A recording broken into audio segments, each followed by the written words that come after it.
Olá, eu sou a Ana Clara. Eu sou a Bruna. Eu sou o David. Eu, o Heitor. E eu sou a Mônica. Nós somos um grupo formado por futuros engenheiros civis e queremos saber: você já ouviu falar sobre o sistema Drywall? Não? Então vem com a gente que vamos apresentá-lo para vocês. A norma que trata dos sistemas construtivos em chapas de gesso para drywall e seus requisitos para utilização em paredes é a ANBR 15758, parte 1. Segundo essa norma, os sistemas construtivos em chapas de gesso para drywall podem ser definidos como um conjunto de componentes formado por chapas de gesso para drywall, estruturas de perfis de aço, acessórios de fixação e insumos. Esse sistema se destina a atender determinadas funções de compartimentação, as quais definem e limitam verticalmente os ambientes internos dos edifícios. O nível de desempenho do sistema construtivo em chapas de gesso para drywall pode variar em função da quantidade de chapas, da sua espessura e dimensão, do posicionamento dos perfis de aço e da incorporação de componentes isolantes térmicos ou acústicos. Assim, a escolha e especificação do tipo de chapa deve levar em consideração as condições de exposição a que a chapa estará submetida e o desempenho requerido do sistema e seus componentes. Sendo assim, em função das condições de exposição, o projeto deve especificar os requisitos e critérios de desempenho acordados, bem como as tipologias previstas para as chapas. Esses detalhes construtivos, em face do desempenho requerido, devem ser submetidos a ensaio, tal como ensaio de corpo mole e duro, ensaio de cargas suspensas, de resistência ao fogo e de isolamento acústico.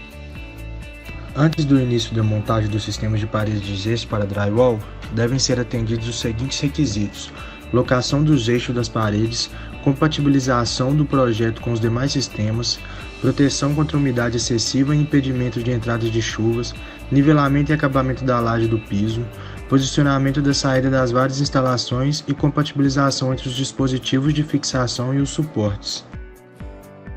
O procedimento de montagem se inicia pela marcação das paredes, a partir da localização das guias e os pontos de referência dos vãos, das portas e dos locais de fixação das cargas estabelecidas em projeto. Em seguida, realiza-se a cada 60 centímetros a fixação das guias superiores e inferiores, mantendo o espaçamento entre as guias L ou T, na junção das paredes, necessário para a colocação das chapas de gesso.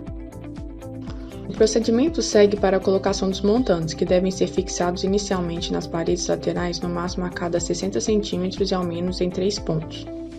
Após fixação dos perfis, as chapas de gesso para drywall podem ser erguidas e posicionadas verticalmente, encostando no teto e deixando a folga na parte inferior.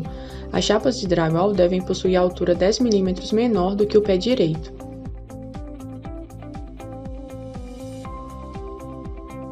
As chapas devem ser aparafusadas aos montantes com espaçamento entre os parafusos de 25 a 30 cm e no mínimo a 10 mm da borda. As aberturas para as portas e janelas também devem seguir etapas de procedimentos abordados na norma. As paredes destinadas para as áreas molhadas devem receber tratamento, podendo ser tratamento sem rodapé metálico ou com rodapé metálico. Deve sempre ser previsto em projeto uma proteção nos rodapés das paredes das chapas de drywall, devendo ainda ser aplicado um sistema de impermeabilização flexível, subindo a uma altura de pelo menos 20 cm do piso. Por fim, os critérios para recebimento de acabamento nas paredes prontas são: desvio de prumo menor ou igual à altura da parede dividido por 600, irregularidade geral inferior a 5 mm em relação a uma régua com 2 metros de comprimento e irregularidade localizada inferior a 1 mm em relação a uma régua de 20 cm de comprimento. Então, o que vocês acharam desse sistema construtivo? O sistema construtivo em chapas de gesso para drywall possui diversas vantagens e aplicações. E para saber mais sobre a utilização em paredes, basta consultar a ANBR 15758, parte 1. Muito obrigado, até a próxima.